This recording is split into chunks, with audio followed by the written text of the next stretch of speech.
দুনিয়াতে দুনিয়া লই ধরছে 810 কোটি মানুষের সিলমারিদের ঘটনা কি? এটা আমার কথা নয়।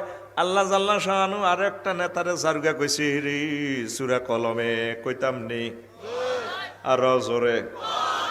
এই লোকটা রাসূল সাল্লাল্লাহু আলাইহি সাল্লামের গালিগালাজ করত। কি করত? হুজুর খুব মনে কষ্ট পাইতেন।